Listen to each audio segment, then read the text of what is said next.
What's going on, guys? It's Greg here, and you're watching number 2 in the SHTF Scenario series. A little bit lazy right now. I didn't really feel like setting up the equipment downstairs, so just here in my home office, and just decided to shoot a spontaneous video. So, scenario number 2 for SHTF, all right? In this scenario, you're going to be at your job or wherever you are during the day. Let's say you work in a city, you work in an office, or most people work in major metro areas. But let's say you're at your job and you're on your lunch break, okay? You're by yourself, you're on your lunch break, and one of your coworkers comes into the lunchroom, or wherever, if you're in your squad car, if you're a police officer, wherever your lunch break is, you're in a cafe somewhere, in a pizza place, and your friend texts you. Whatever the situation is, one of your friends or coworkers notifies you that something is happening, in your area, that there's some explosion. There's reports of some type of, explosions, and it's believed to be some type of, terrorist attack or something of that nature. Okay. Now, you're on your lunch break, and you receive word that there could be a terrorist attack. What do you do in this situation? What would be your plan? How would you react? Let's assume that you're in your work clothes, so you don't have any tactical gear on you. You just have whatever EDC gear, maybe your pocket knife, whatever, small flashlight, something like that. You have to make your way back to your vehicle where your get home bag is, right? Or maybe back to your office to, talk to your coworkers, talk to your supervisor, see what, if they're going to dismiss you for the day, whatever the situation is. But everybody's personal situation is different, so I want you guys to think about, how would you personally handle this situation?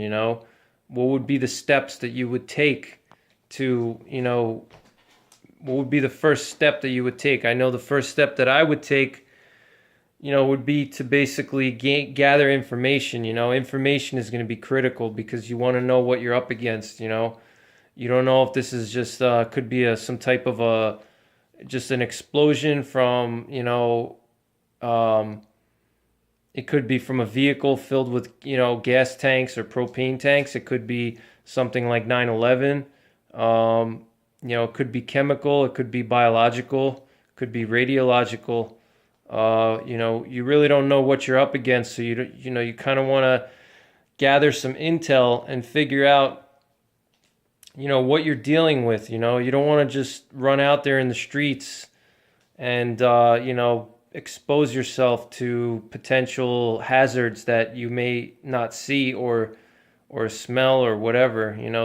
For example, if it's radiological, you're not going to be able to know that there's radiation, dangerously high radiation levels out in the streets. If you go out in the streets, you may take a massive dose of radiation. You could get radiation poisoning, and that's going to compromise your ability to, evacuate the city.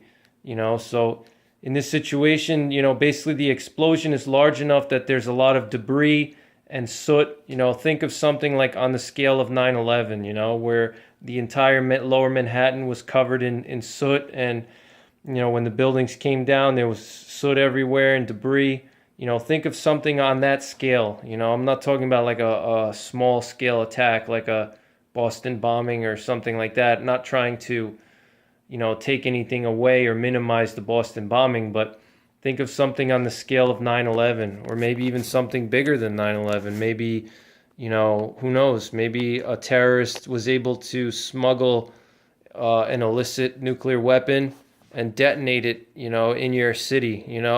Maybe they were able to, build some type of massive explosive device. So think about how you would handle that.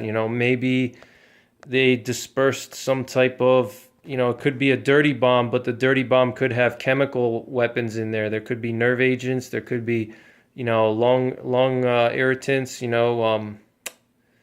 Like blister agents or choking agents. You don't know what's out there. So the first thing I would do is gather intelligence. Talk to people, turn the news on. Turn my phone on, see if I have cell reception.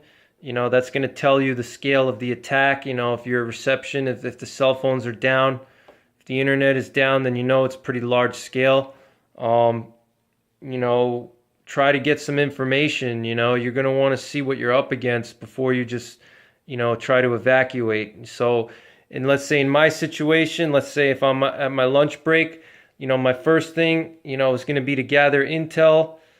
That would be step number one, is gather intel. What am I up against? What am I dealing with? Who am I dealing with? Is the attack over? Are there more attacks planned? What type of attacks could there be?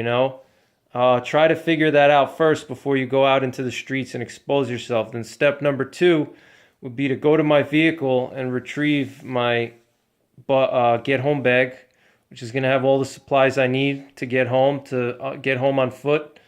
I'm going to change into my, appropriate clothing, appropriate footwear, which is going to be more like tactical footwear and tactical, clothing. Obviously it's not going to be like anything camouflage, but it's going to give me, appropriate clothing to handle, walking home a long distance without, obviously in dress clothes and stuff like that. It's going to be tough. That'll be step number two. Step number three is going to be to help people, along the way. Step number four is going to be to get in contact with, loved ones, family members. Step number five is going to be to bypass the danger area to get away from the downtown, because the downtown is going to be that's where the target is. If there's more attacks coming, like for example, when 9/11 happened, you had the first plane and then the second plane came a little bit after the first one. So just because there's reports of an attack doesn't mean it's over. There could be more attacks inbound. You don't know what the plans are. So, you want to get away from the city as quickly as possible. You don't want to linger around. You don't want to, dilly-dally and spend, hours and hours figuring out what you're going to do or be paralyzed, and you want to evacuate as quickly as possible, You're also going to want to see if there's any shelter areas in your building, maybe go down into the basement. If you start hear bombs going off, you may want to go into the basement, take cover. But think about what you would do in that situation, How would you gather intel? How would you evacuate? How would you get in contact with loved ones? What would you do? So leave me some comments. Curious what you guys are doing and what your plans are. All right, take care. God bless.